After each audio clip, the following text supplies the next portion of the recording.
Estábamos hablando en el anterior miércoles acerca de las zonas grises. ¿A qué nos referimos cuando estamos hablando de las zonas grises? De esas zonas que no están determinadas concretamente en la palabra de Dios, de qué es lo que se debe hacer y qué es lo que no se debe hacer. Para eso utilicé inclusive una lista de preguntas que comúnmente hacen las personas cuando vienen a las iglesias, los cristianos. Cuando están en su proceso de maduración, están madurando poco a poco, suelen hacerse preguntas como estas, porque hay hermanitos que lo primero que hacen cuando alguien va a la iglesia es pasarle un compendio de, ¿no?, de solicitudes en lo que ahora debe y no debe hacer. Esto es lo que se hace, esto es lo que no se hace. Y esas zonas grises, pues son preguntas que están respondidas de acuerdo son muy relativas, de acuerdo a la iglesia a donde asistes, de acuerdo a la ciudad donde estás, a la cultura a la que perteneces. Depende de quién te lo esté diciendo, porque si te está diciendo qué debes y qué no debes hacer, pero te lo está diciendo la hermana religiosa de la iglesia o el hermano libertino de la iglesia, vas a tener dos tendencias totalmente opuestas, perdiendo la centralidad del evangelio, perdiendo la centralidad de la palabra de Dios. Esta predicación intenta, ante todo, dar respuestas, no orientar, no respuestas definitivas, porque en estos aspectos grises siempre va a haber una opinión a favor y otra en contra, pero sí por lo menos el modelo en donde podamos acudir a encontrar una respuesta lo más asertiva posible y que nos pueda orientar. En esto es fundamental el factor de nuestra relación con el Espíritu Santo. Hablábamos en la anterior predicación acerca de eso, acerca de cómo a libertad el Señor Jesús nos ha llamado. Si el Hijo nos liberta, seremos verdaderamente libres. O sea, tenemos la oportunidad de conocer la libertad. Y la libertad nos da la ocasión de saber qué debemos y qué no debemos hacer. O sea, el Señor Jesús dice que debemos obedecerle a Él, poner en práctica sus enseñanzas, y entonces nuestros ojos se abrirán, conocerán la verdad y la verdad los hará libres. ¿Libres de qué? De todas las ataduras de cómo hemos vivido la vida hasta este momento. Y hablábamos hace 8 días acerca de que esa libertad está aplicada a todas las etapas y a todas las áreas de nuestra vida, en la educación, en la sexualidad, en la salud, en la manera de comer, en la manera de hablar, en la manera de expresarse. Usted se va a acercar a Dios y usted se va a volver más educado. Aprenderá a hablar en tono bajo. Aprenderá a tener discusiones, disensiones y diferencias con su esposa, con su esposo. Sus ojos se abrirán para que deje de gritar a su hijo y empiece a poner en práctica normas que verdaderamente le van a funcionar. Cuando usted tenga una relación con el Espíritu Santo le va a advertir de peligros en los cuales están inmersos sus hijos, en peligros en los cuales está inmersos su familia. El Espíritu Santo le dirá: no grite, pero te dará el poder y el dominio propio para que no lo hagas, para que disfrutes los frutos que eso luego conlleva a obedecer a Dios de esa manera. El Espíritu Santo te va a orientar, pero además de eso no solamente va a trabajar en ti, sino que va a trabajar, así como está trabajando en ti, también trabaja en la otra persona. Hablábamos hace 8 días de la diferencia entre corregir a un hijo. Cuando yo estoy disciplinando a un hijo, cuando tengo una conversación y lo estoy disciplinando, somos él y yo. Es una relación entre mi hijo y yo. Pero cuando yo oro por él, es una relación en donde la parte más importante, que es Dios, el Espíritu Santo, es la parte que hace la obra definitiva, porque yo dejo de orar por él, porque mi autoridad en algún momento va a menguar, pero la influencia que además da el comportamiento de su padre y la bendición del Espíritu Santo lo va a acompañar durante toda la vida. Decíamos además que nosotros no somos, esta moralidad con la que vivimos los cristianos no está determinada por factores externos. Hablábamos y poníamos el paralelo, por ejemplo, con el pueblo de Dios, en donde ellos, pasando el Jordán, cuando Dios los escoge, cuando Dios les da la ley, esa moralidad estaba dictada desde afuera. O sea, la ley venía para intentar cambiar su manera de ser, enfrentar el pecado e intentar darles libertad que nunca la ley pudo darles definitivamente. Podía darles algunas libertades, pero no la libertad total y definitiva. Entonces los cristianos vivimos con factores que no vienen de afuera para moldear nuestra manera de comportamiento en la vida, sino que salen desde adentro. Porque de adentro nosotros entendemos que la raíz, ¿no?, de los males está en el corazón. Dice el Señor Jesús, porque es que de adentro del corazón es donde a ustedes les salen los malos pensamientos, los chismes, las vulgaridades, los desórdenes sexuales, las cosas que no se deben hacer, todas están radicadas en el corazón. Entonces, desde adentro el Espíritu Santo hace un cambio hacia afuera. Nosotros tenemos a alguien que viene a guiarnos desde adentro, ¿no? No desde afuera. Él te va a decir no grites, Él te va a decir cómo debes comportarte, cómo debes vestirte, cómo debes comer. Todo, todo te lo va a enseñar el Espíritu Santo. Ahí nos quedábamos tocando levemente la vida de David, en donde el momento donde más creyó que podría aprovecharse de esas zonas grises fue el peor momento de su vida. Las zonas grises son esas preguntas que suele hacerse la gente, ¿no? O sea, las preguntas que hace la gente, como por ejemplo, ¿es lícito poner el árbol de Navidad? ¿Es lícito tomarse una cerveza? ¿Es lícito echarse una bailadita? ¿Es lícito estar en la discoteca? ¿Es lícito, qué otra cosa, vestir de determinada manera? ¿Es lícito cuando estoy viendo la televisión y sale una imagen lésbica, una imagen homosexual, una imagen de desnudos? Eso no tiene nada si dejo la escena. Es lícito, en fin, es lícito tantas áreas que la palabra de Dios no determina y no dice claramente. Entonces vamos a buscarle más a profundidad en la palabra de Dios para buscar esta orientación. Hablábamos acerca de David, ¿no? Para eso utilizamos 1 Corintios capítulo número 10, versículo número 12, que es el versículo central de nuestra conversación. Por lo tanto, si alguien piensa que está firme, tenga cuidado de no caer. Y hablábamos de la historia de David, o sea, cómo David llegó un momento en su vida en que se confió. La palabra de Dios dice, no se confíen. El que cree estar firme, mire que no caiga. Entonces, no hay nada peor para un cristiano que confiarse en que ya todo lo tiene resuelto. Todos los cristianos, mire, la vida cristiana es diaria. ¿Ok? O sea, todos los días nos tenemos que levantar y tenemos que orar. Todos los días tenemos que levantarnos y leer la palabra de Dios. Todos los días tenemos que ponernos en contacto con Dios. Todos los días debemos pedir. Fíjese que cuando el Señor Jesús nos enseña a orar, no dice, les voy a enseñar el Padre Nuestro. Dice, Señor, dame el pan de la semana con un mercado. No, ¿qué dice? Nuestro pan, correcto, diario.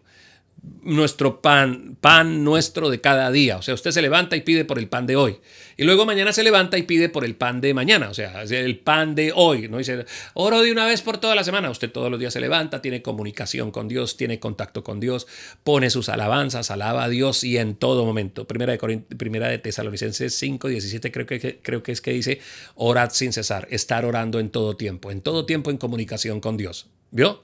Entonces, voy a leer 1 Corintios capítulo número 10, ¿ok?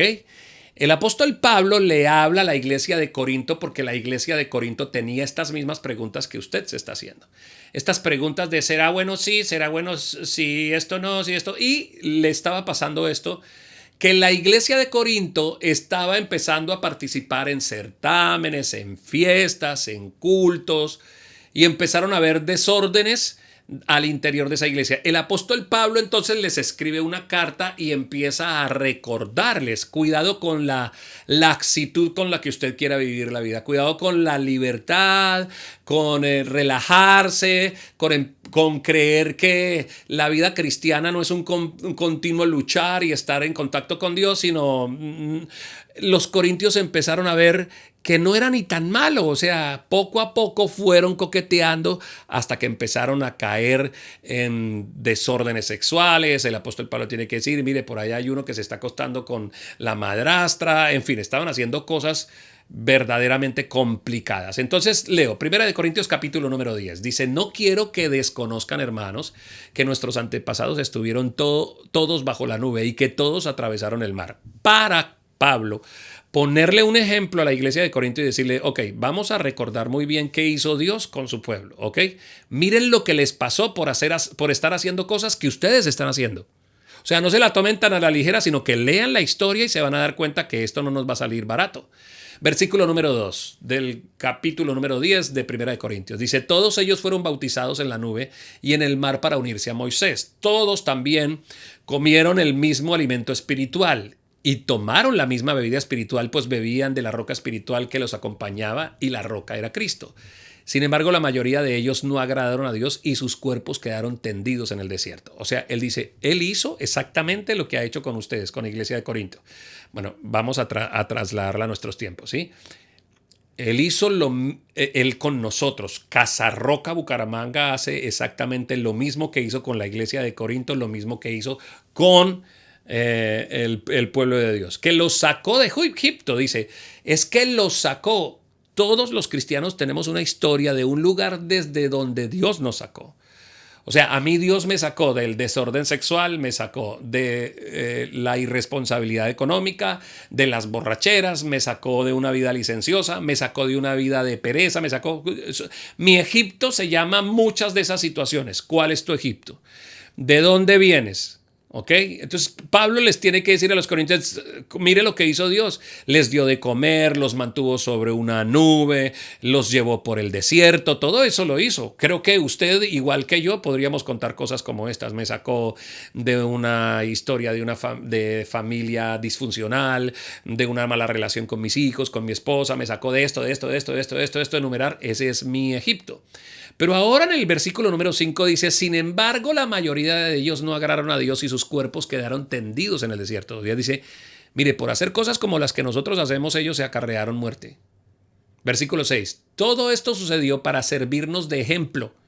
O sea, no olvidemos, Casarroca, Bucaramanga.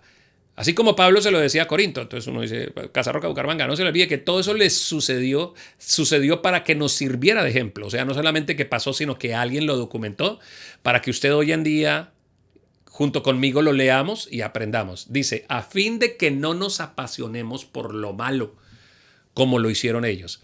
O sea, mire lo que empezó a pasar. Ellos terminaron apasionándose por hacer el pecado. Vuelvo a leerlo porque dice, a fin de que no nos apasionemos por lo malo. ¿Cómo? ¿Los cristianos podemos llegar a apasionarnos por lo malo? Claro que sí. Los cristianos no nos apasionamos por lo malo, pero podemos vernos apasionados después de empezar muy sutilmente, porque es que el pecado jamás empieza a veces por la parte donde se lleva a cabo, donde se materializa. El pecado empieza primero cuando lo toleramos. Cuando uno prende el televisor y está viendo una imagen y uno dice, eso no tiene nada. Y ya, y lo deja pasar. Pero luego viene un comentario y usted prende la radio y les gusta escuchar algunos programas que son solo doble sentido y usted se ríe y usted dice, eso no pasa nada. O de pronto usted se permite tener algunos amigos que siempre que se encuentra con ellos usted sabe que son chistes vulgares, hablar de los cuerpos de las mujeres, reírse peyorativamente, de todas sus costumbres, pero como han sido sus amigos de toda la vida, usted dice, eso no pasa nada malo. Entonces usted no le ve nada malo a lo que sale en la televisión, no le ve nada malo a lo que escucha, no le ve nada malo a lo que conversa, usted no le ve nada malo, pero usted se está dando, ese pecado está entrando poco a poco a su vida porque usted lo tolera. El pecado empieza por tolerarse.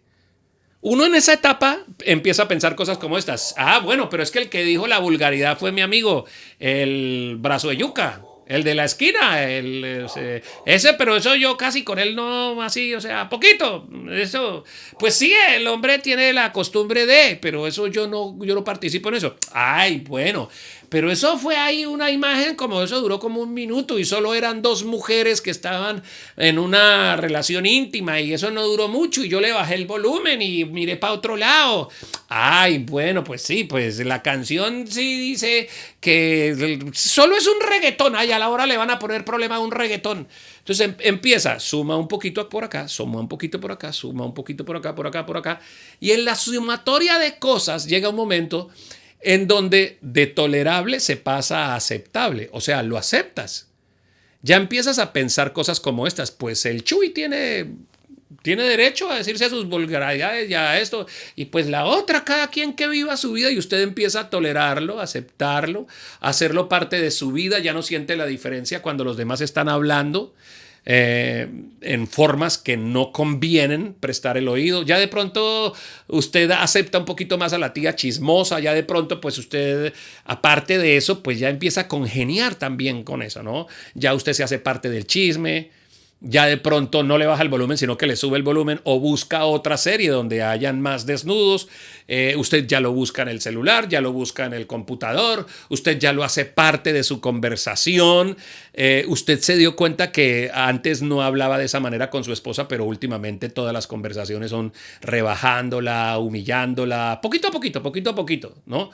Hasta el momento en que ya no se sienta la diferencia entre la costumbre que usted tiene, que usted tenía de vivir como cristiano, donde la palabra de Dios le decía, por ejemplo, háblense entre ustedes con salmos, con cánticos, con palabras buenas, donde la palabra de Dios le decía a usted, quítese de ustedes toda gritería, donde la palabra de Dios decía, el que robaba, que ya no robe, pero entonces uno aprovecha para robarse los marcadores de la empresa, el papel higiénico de la iglesia, robar un tiempito por aquí, robar una cosita por allí, quedarse, se le empiezan a pegar las cosas, ¿no? Sí.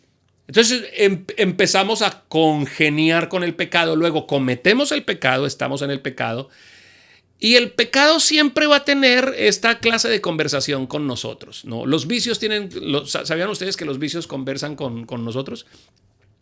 Un vicio siempre dice, al comienzo dice, solo esta vez y ya no más. Solo una copa y no más. Solo una miradita y no más. Solo una tocadita y no más. Solo por esta noche y no más. Una horita y nos vamos. Esa clase de conversaciones, el pecado y las tentaciones, cuando cedemos a ellas no vienen para decir, hola, ¿cómo están? Sí, soy yo, el alcohol, el aguardiente, sí, que te voy a dar una cirrosis, que eso no le va a quedar hígado de nada. No, él le va a decir, una poquita, ay, tan santurrón. ¿Vio? Escúcheme, un hombre no termina acostándose con la mujer indebida, engañando a su esposa, esa noche. Ella no aparece a decirle, hola, buena, mire, me puse esta minifalda y le estoy desde hace rato haciendo cambio de luces porque voy a terminar con que usted se acueste conmigo, le voy a destruir la vida, voy a destruir su matrimonio y después se va a quedar en la mísera calle perdiendo la relación con sus hijos y todo. Una mujer no viene así. O sea, el pecado empieza suave, con un cierto calorcito tan agradable. Pues solo fue la conversación con la muchacha. Y ahora no se puede hablar con las mujeres, pues ahora no se puede uno reunir con una mujer a conversar un ratico. ¿Pero qué tiene? Dicen algunos esposos. ¿Pero qué tiene si solo fue una conversadita en el chat? Pero si solo le escribí, hola linda, porque en el trabajo todos le dicen linda, pero a ver, usted, así empiezan los hombres, pero si solo fue un poquito, pero si solo fue un emoji, le mandé el emoji del mico, que es el más feo, y ella pues le dio risa y ese es el momento donde más estamos corriendo peligro, porque ese es el momento donde podemos cortarlo todo y renunciarlo todo y salvarnos de lo que viene más adelante. O sea, cuando la palabra de Dios, el apóstol Pablo les dice a los de Corinto, dice, oiga, a fin de que no terminemos apasionándonos, dice, terminamos estando apasionados por lo que estamos haciendo. O sea, uno se apasiona por la bebida, se apasiona por el baile, por el trago, por el cigarrillo, uno se apasiona por la mujer ajena. ¿Sabían ustedes que los psicólogos conocen ese arte? ¿Conoce usted personas que hoy en día tienen una pareja y luego tienen otra pareja y luego tienen otra pareja y luego tienen otra pareja? Y uno dice, pero ¿por qué ya va por 5 mujeres o por 5 maridos? Y es porque hay un vicio, el vicio de la conquista. Eso tiene un nombre, no sé en este momento cuál es, pero sé que la ciencia psicológica ya hasta nombre le dio a esa persona que vive enferma por conquistar a alguien. O sea, usted los ve enamorados todo el tiempo. Es esa tía que siempre llega a la fiesta con un nuevo novio. O sea, cada vez que llega, esa familiar que cada rato tiene un marido nuevo, un novio nuevo. Ese tipo que cada rato tiene una mujer nueva y viene, la embaraza, le hace un chino y luego se va con otra y al otro año tiene otra y otra y otra y otra. Sufren de esta... No, les encanta sufrir de pecan, porque es que la psicología lo que dice, ay, pobrecito, ¿cómo sufres? La culpa no la tienes tú, lo que pasa es que sufres de... No, tú eres un pecador y tienes que arrepentirte y poner en orden tu vida, si no te va a ir como los perros en misa. Entonces, el deseo de enamorar a una, pongan cuidado cómo es el diablo de... enamora a una, ¿no? La conquista, la tiene, la posee, la usa y una vez ha logrado todo ese círculo, ¿no? De conquistarla, enamorarla, tenerla, ¿sí? Usarla y luego soltarla, porque mientras está usando a esta, ya está pensando en otra que acaba de ver. Y siente ese endulzamiento de que desea empalagarse, de andar buscando una y otra y otra y otra y otra y otra, y nunca será suficiente. A la perra de mi hijo no le gusta que yo predique sobre esto, pero voy a seguir predicando, ¿ok? Entonces terminan una relación y empiezan la otra relación y otra relación y otra relación, y llegan a apasionarse, como dice aquí el apóstol Pablo. Dice, terminan apasionados, a fin de que no nos apasionemos, porque el pecado termina siendo que la persona que empezó por un poquito, es que empezaste de la manera más sutil, de esa manera que fue casi que no se notaba, y terminamos nosotros después diciendo cosas como estas. ¿A qué horas terminé metido en tanto problema? En tanto alcohol, en tanta pornografía, en tanta drogadicción, en tanto tabaquismo. Me volví adicto a las fiestas, me volví adicta a los novios. Hay mujeres que tienen que reconocer que son adictas a los novios. Todos los años y cada rato tienen novio nuevo. Hombres que dicen, me volví adicto a las mujeres, a tener que estarlas conquistando. No conozco el poder y la bendición que hay en la monogamia. Algunos dicen, sí, monogamia sí, porque me encantan las monas. No. Terminamos apasionados por los vicios. De eso está hablando el apóstol Pablo cuando le dice a la iglesia en Corinto, le dice, oiga, ¿por qué es que nosotros tenemos que leer lo que le pasó al pueblo de Dios? Que no agradaron a Dios. Es porque Dios nos permite que estén de ejemplo ahí para que no terminemos como ellos, apasionados. Y dice esto, versículo número 7. Estoy en 1 Corintios, capítulo número 10, versículo número 7. No sean idólatras. Si hay algo, si me encontrara con Jesús Alberto y me dijera, José, ¿cuál es una palabra que hay que decirle allá a las personas de la iglesia? Les digo eso. Por este tiempo hay que decirles, no sean idólatras, como lo fueron algunos de ellos. Según está escrito, se sentó el pueblo a comer y a beber y se entregó al desenfreno. ¿Qué era lo que pasaba? Mire lo que está diciendo aquí el apóstol Pablo. Recuerden que el pueblo de Dios andaban debajo de una nube, andaban bendecidos y sin embargo copiaban todas las costumbres de los pueblos perversos que los circundaban. Cuando dice que se sentaban a comer, me está hablando de glotonería. Estaban de beber, o sea, borracheras. Y se entregó al desenfreno, sexualidad. Pero me devuelvo un poquito para hablar de la idolatría. ¿Qué tiene que ver con esto? ¿Qué tiene que ver con comer, con beber, con el desenfreno? Idolatría. La idolatría no solamente es que usted dice, no, porque yo soy cristiano y la palabra de Dios dice que no nos hagamos imágenes ni nos inclinemos ante ellas. No solamente habla de las imágenes. Idolatría también puede ser un restaurante, una comida y un vicio que usted tiene de comer mal, de mal comer. Eso se llama glotonería. Cuando usted come en exceso, cuando su cuerpo está tapado las arterias porque bofe, chunchulla, pajarilla, huevos cocinados, eso se mete esas morcillas que van así y luego por las noches usted se come ese chicharrón y come y usted ha hecho del arte de comer su Dios. Y está obesa, está gorda, está obeso, está gordo. Y usted cree que no es pecado levantarse en las noches, abrir la nevera, comerse la torta, calentar el calentado, comer. Su médico le ha venido diciendo que no coma queso, que no coma pan, que coma gluten free, que haga ejercicio, que coma verdura, que le baje al consumo de. Y a usted le entra por un oído y le sale por el otro. ¿Sabe qué es eso? Idolatría. La palabra de Dios ahí, el apóstol Pablo les dice a ellos, oiga, es que se sentaban a comer. Está hablando la comida como un factor con el que se peca y se va en contra de las normas que están establecidas. Porque el primero que está sufriendo es nuestro cuerpo. Y el Señor dice que nuestro cuerpo es ¿qué? Correcto, templo del Espíritu Santo. Entonces yo me hago responsable cuando emborracho mi cuerpo, bueno, ahorita hablamos de eso, la comida. Cuando como demasiado estoy pecando. Mire, hay una persona, yo conozco personas adictas a la gaseosa, no voy a dar el nombre para que no digan no, pues, ahí me pondría de acuerdo con Cristiano Ronaldo. Esta persona adicta, pero adicta a la gaseosa, pero adicta.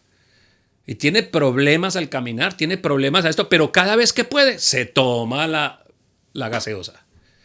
Oye, pero si le están diciendo que está mal. Entonces pensamos cosas como estas. No, es que yo me como la pastilla, me tomo la medicina, que después me quita el dolor. O sea, a todo le encontramos una manera y una vuelta para después salir. No digo que es que todos los cristianos, porque también está el otro lado, ¿no? Yo conozco iglesias en donde se le obliga a todos los pastores que tienen que tener cuerpo escultural y que no pueden tener grasa en sus cuerpos porque esto es muestra de pecado. Ya estamos hablando del otro lado, ¿ok? ¿Sí?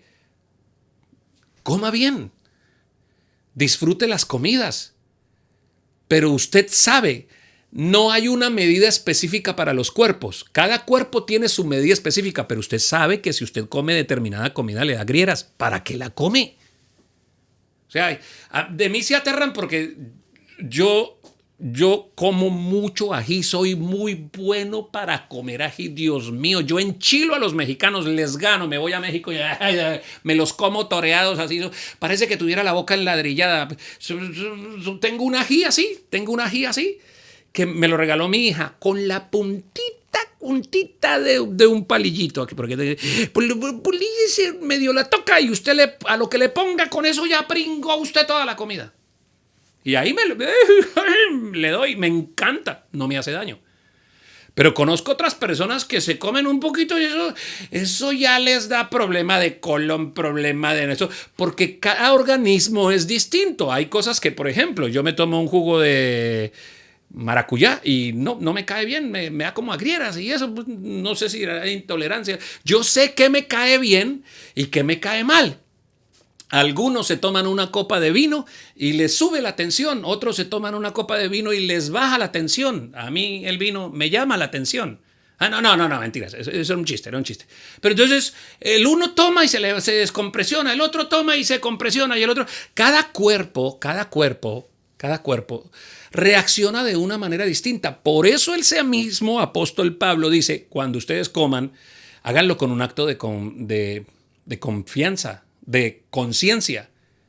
O sea, si usted come eso, cómalo, pero si su hermano, que es débil en la fe, lo ve que usted se lo va a comer, pues omita comérselo, no se lo coma delante de su hermano. Cuídese, váyase secretamente y cómase lo que usted cree que eso es bueno, cómaselo. Dios dio todos los alimentos y usted le da la oportunidad de santificarlos, ore por ellos y cómaselo. Pero no esté mostrándose contra el que es débil en la fe, que a todo le llama pecado, dice el apóstol Pablo. Entonces, con el asunto de la glotonería, mire que el apóstol Pablo dice, es que el pueblo se sentaba a comer, se sentaba a beber, entonces adoraban al trago. Mire los templos que están levantados hoy en día en la sociedad, restaurantes. Ahora, yo no estoy diciendo que los restaurantes sean malos. Hay gente que tiene los restaurantes como un templo. El templo del colesterol. O sea, ir a ellos a los restaurantes y comer se volvió un templo de idolatría. Las tabernas son templos donde se adora al trago, donde se beben, donde la gente pierde la noción, se emborrachan y eso es idolatría. Las discotecas, la adoración a las relaciones fáciles. Otro templo, templos que se levantan en medio de la sociedad para traer degradación y problemas al hombre. Ya hablamos de la gente que es esclava de estar conquistando, sobre todo que les encantan mucho los ambientes de las discotecas. Hablemos de otro que comúnmente me están preguntando, me lo preguntaban el otro día, los gimnasios. Templos levantados para adorar la belleza, el culto a la belleza. ¡Ay, pastor! ¿Entonces ahora están prohibidos los gimnasios? No. Vaya al gimnasio. Recuerde que Dios le dijo a Samuel, le dijo, ustedes los seres humanos ven lo que está por fuera, pero yo miro es el corazón. Entonces le pregunto, las intenciones del corazón. La palabra de Dios es una espada de doble filo que penetra el alma y discierne los pensamientos y las intenciones del corazón. ¿Sí? Si usted todos los días lee Biblia, si usted todos los días está ahí aprendiendo qué hacer y qué no hacer, pues tranquilo. Si el acto de ponerse una pantaloneta, una truza o e ir al gimnasio, usted no tiene problema con eso, porque primero, sus ojos no van a estar codiciando a la mujer que está al lado, ¿sí? Que está en licra, ¿no? O la que está al otro lado. Si usted simplemente va a hacer ejercicio, pues vaya y hágalo ejercicio, porque sabe que ese es un asunto entre usted y Dios. Pero si el ir al gimnasio, usted lo piensa es porque sabe que allá hay hombres guapos y que si usted se pone la ropa de determinada manera, usted va a despertar el delirio y el deseo de todos esos hombres que están ahí. Entonces el Señor conoce las intenciones de su corazón. Ese es un templo para adorar. Los gimnasios son eso, es un templo para adorar el culturismo. Esto. Si usted, querido varón, que es cristiano, usted dice, no, yo voy al gimnasio y soy de palo, soy jabón y me resbalo y no siento absolutamente nada. Eso yo las puedo ver como están en sus trucitas, en sus pantaloneticas y eso yo no siento nada. Yo solo estoy pensando en mi esposa, adorando y alabando a Dios mientras yo estoy ahí. Pues hágalo. ¿Sabe por qué? Porque entre otras cosas, este es un asunto entre usted y Dios. Usted le dará cuentas a Dios de lo que pasa por su mente. Es que nadie sabe lo que está pasando por su mente. Yo sí le digo situaciones que yo he reconocido de personas que van a un gimnasio, pero esto no es la generalidad. Hemos visto pastores que han caído en los gimnasios, tienen relaciones con las muchachas, con las amigas y luego de ahí se va generando un tipo de situaciones. Volvemos otra vez a lo que dice en el versículo 12. El que cree estar firme, mire que no caiga. Hay acciones en la vida que si bien para mí no son un pecado, son un riesgo. O sea, no es un pecado tomarme una copa de vino, pero es un riesgo. Estoy un poquito más cerca de. No es un pecado tomarme una cerveza, pero tomándome la cerveza después de tomarme la tercera, la cuarta, estoy más cerquita de. Uno se va acercando. Pues no es pecado que si usted está viendo la televisión, de pronto pasaron una escena y usted no alcanzó ni a quitarla, pero pasó y ya, y usted siguió. O de pronto el tenor de las discusiones de todas las series que usted ve en televisión, a veces sube un poco el tono y usted dice, no, yo lo puedo aguantar. Pues no es pecado. El asunto es lo que se genera después.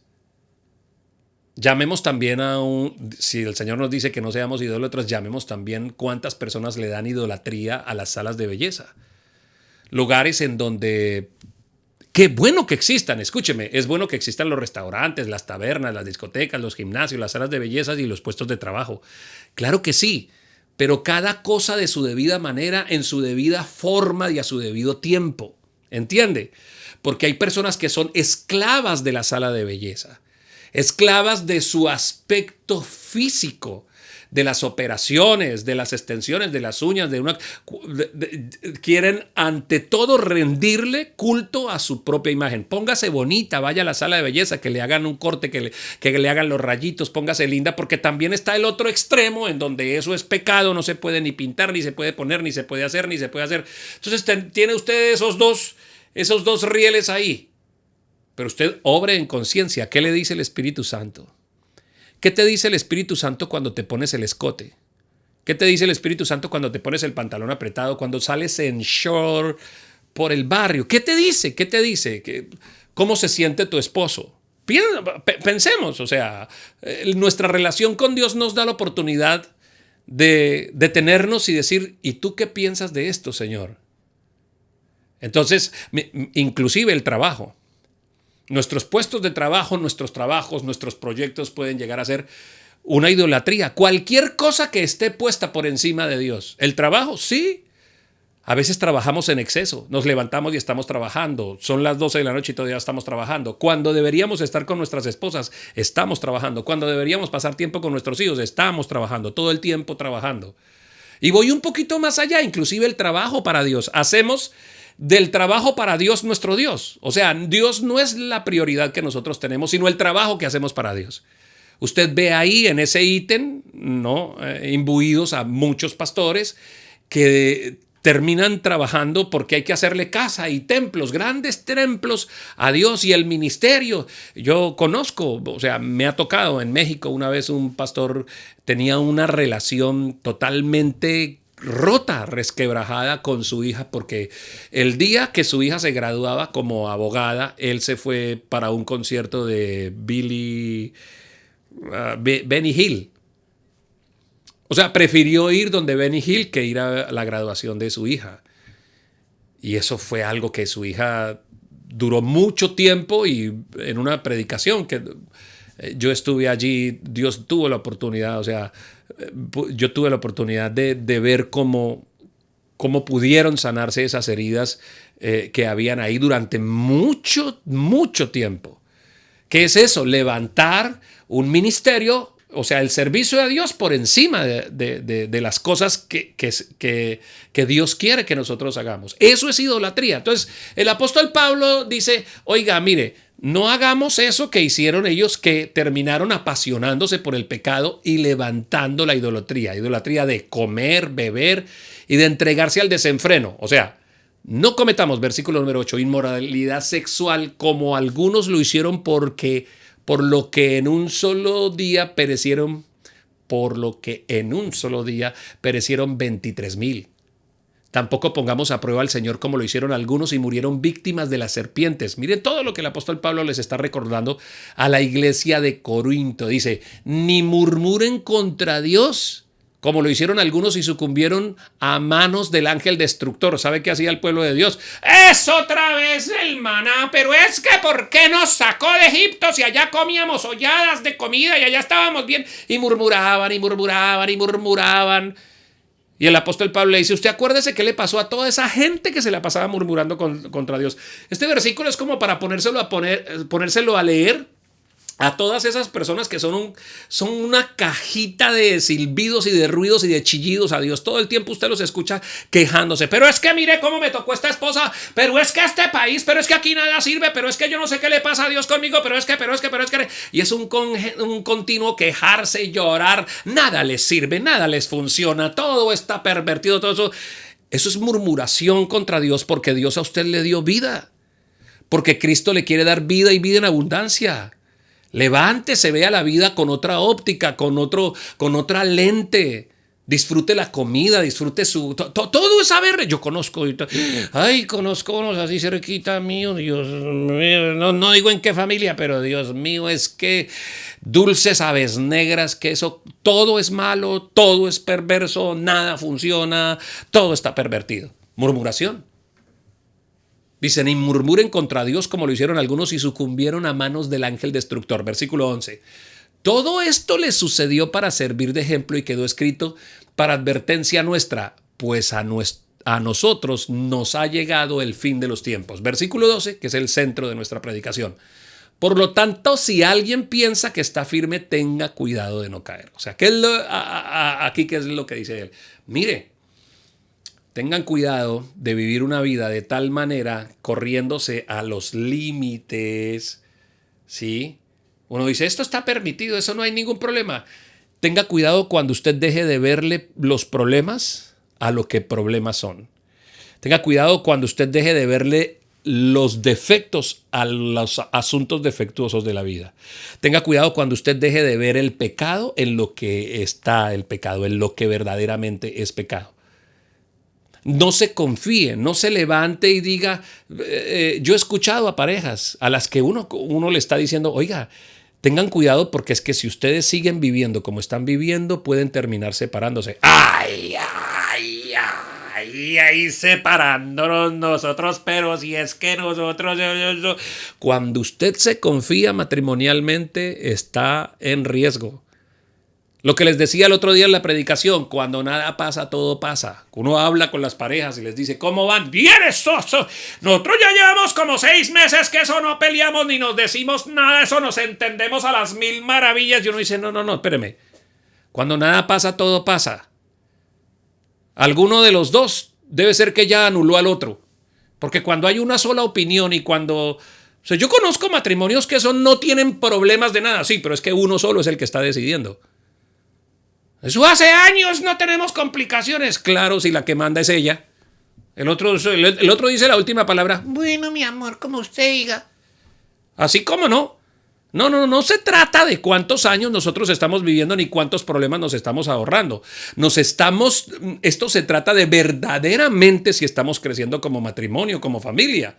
Entonces, que no nos confiemos. Versículo 13. Ustedes no han sufrido ninguna tentación que no sea común al género humano. O sea, el Señor dice, así como ellos fueron tentados y tuvieron la oportunidad de salir, así nosotros en Corinto y así nosotros hoy en día en la sociedad actual.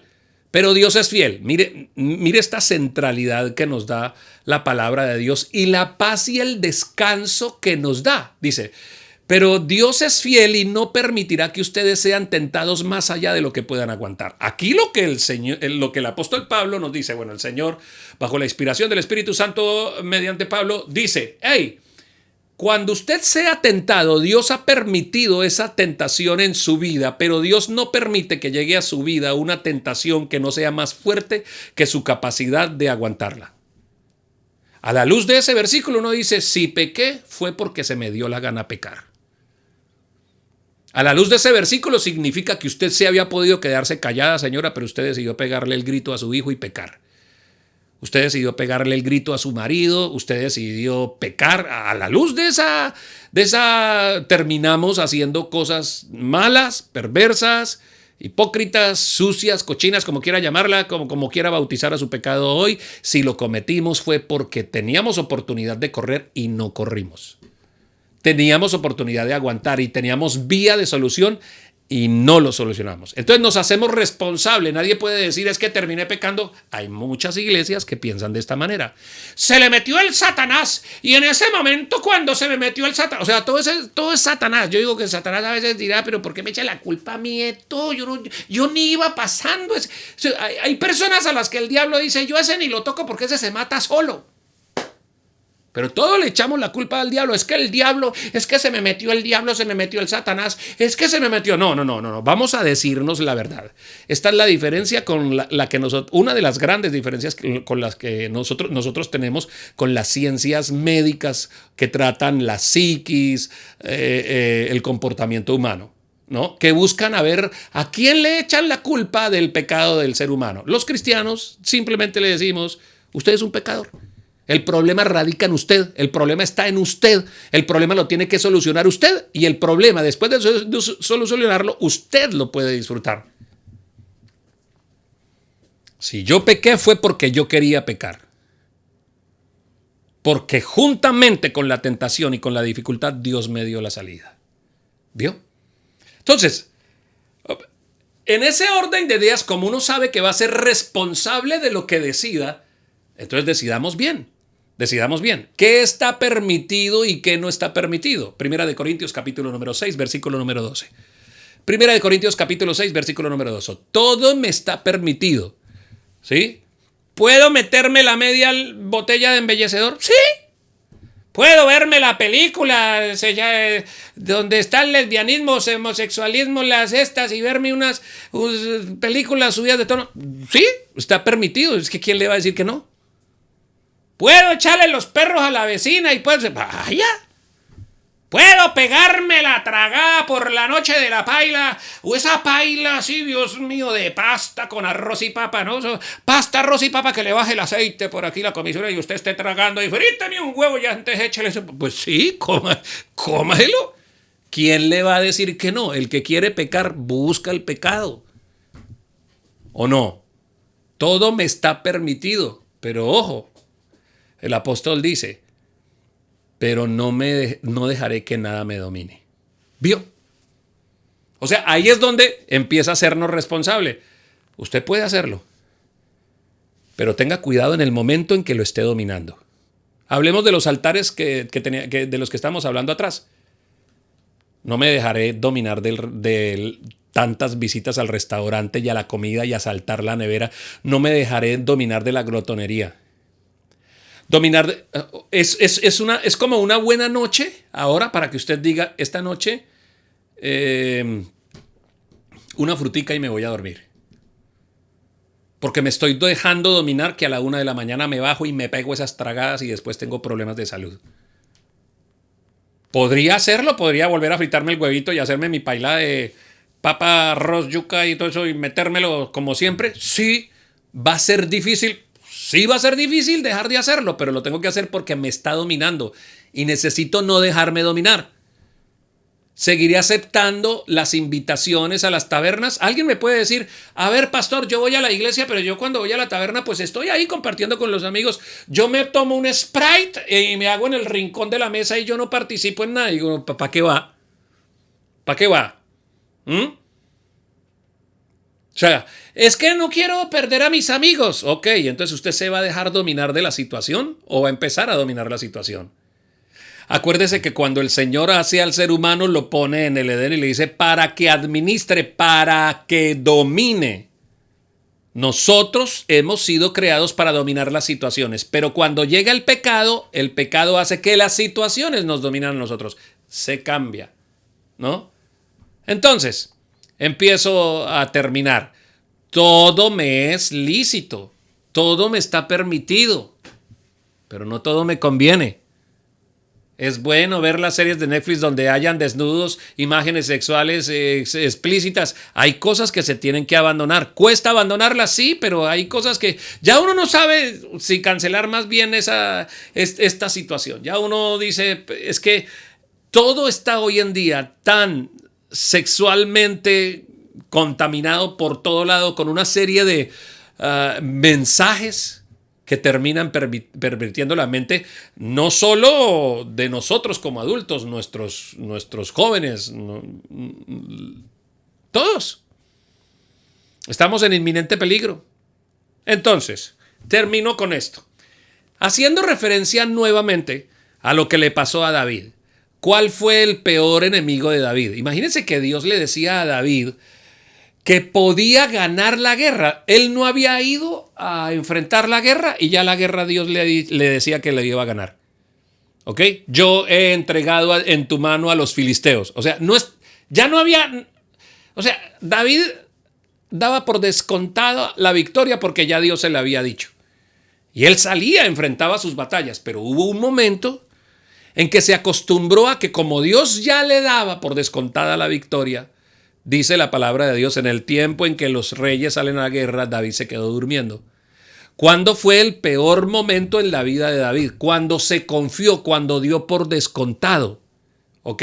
Cuando dijo, es lícito quedarme a dormir, al fin y al cabo soy el rey, pero no era conveniente.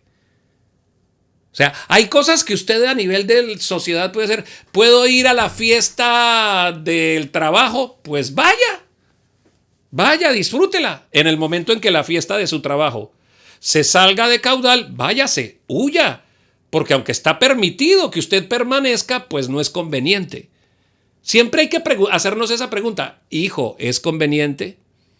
Josecito, ¿es conveniente? Porque permitido está, pero ¿es conveniente? No, no es conveniente. Entonces, los cristianos nos movemos con la conveniencia, no solamente de lo que nos dicte nuestra mente, de lo que creamos nosotros en nuestro corazón, sino de lo que nos diga el Espíritu Santo. Ahí es donde vuelve otra vez a correlacionarse esa relación que debemos tener con el Espíritu Santo que dice, ahí no debes estar, José. José, apaga ese televisor. José, bájele a la comida. José, bájele al trago. José, bájele a esto. José, no grite. José. Porque como lo dijimos en la anterior predicación y en esta, desde adentro es donde yo tengo mi mejor aliado. El que me da dominio propio. Echemos mano del dominio propio que nos ofrece el Espíritu Santo. Que en todo momento, donde quiera que estemos, Dios nos dé la oportunidad de aprender, de detenernos. No tomemos decisiones tan rápidas ni a la ligera, ni vivamos la vida a una velocidad de tal manera que no tengamos tiempo de escuchar al Espíritu Santo. Por eso es conveniente uno en las mañanas que se siente uno por allá en una mesa solito, por allá en una sillita, por allá a divagar y a pensar y a cantarle un rato a Dios y a hablar con Él para preguntarle acerca de cada aspecto, por pequeño que sea de nuestra vida, para que Él nos diga ¿Qué debemos hacer? Porque es que hay una pequeña diferencia entre lo que nosotros intuimos y lo que Él nos quiere decir. Resulta que Él conoce el destino. Resulta que Él conoce la intención de la otra persona. Resulta que Él sabe lo que va a pasar si nosotros obramos desde nuestra carnalidad. Él lo sabe todo. ¿Le preguntaría a usted a alguien cómo resolver un problema sabiendo que ese alguien ya sabe cómo termina ese problema? ¿Cierto que sí? Entonces es tonto y es absurdo no preguntarle al Espíritu Santo, no someternos bajo su autoridad, no estar dispuestos a obedecer. En algunas oportunidades el Espíritu Santo nos va a decir cosas que son raras. Sí, o sea, que son ilógicas. Y sin embargo, en las cosas ilógicas, en los ejercicios que Él nos pone a hacer, es la oportunidad para encontrar la manera como aprendemos a obedecer, aprendemos a humillarnos. Hay ejercicios que el Espíritu Santo nos pone a hacer. Bueno, uno a la carne la humilla cuando uno no le está metiendo el tarrado de comida todas las noches. Uno a la carne la humilla cuando le está pidiendo esa costumbre sexual que siempre ha tenido y ahora tiene que dominarla. Uno la carne la domina cuando uno está acostumbrado a echarse sus palos hasta quedar borracho y llega un momento donde el Espíritu Santo le pide que domine todo ese asunto. Padre, te damos gracias, danos la oportunidad, Señor Dios, de que en todas esas áreas grises de la existencia cristiana, de esta vida maravillosa cristiana, nosotros podamos encontrar luz de lo que debemos hacer. Ayúdanos siempre a tener la alarma encendida, prendida, pendiente, Señor Dios, de no relajarnos y de estar siempre vigías de nuestra vida espiritual, de nuestra relación contigo y de hacer las cosas de manera conveniente. Señor Dios, perdónanos por todas las veces que hemos ido tan rápido que no nos hemos detenido a escucharte. Señor, no hemos entendido que no tenemos oportunidad de culpar a las demás personas por nuestras decisiones, porque junto con la tentación y la oportunidad de pecar, tú siempre nos diste la salida. Enséñanos a ver la salida, donde quiera que esté en cada situación que estemos viviendo, Padre Santo. Y danos la oportunidad de permanecer siempre ahí anclados a tu palabra, bajo el gobierno y la bendición de tu Espíritu Santo. En tu nombre oramos, Señor Jesús, por esto. Amén y amén.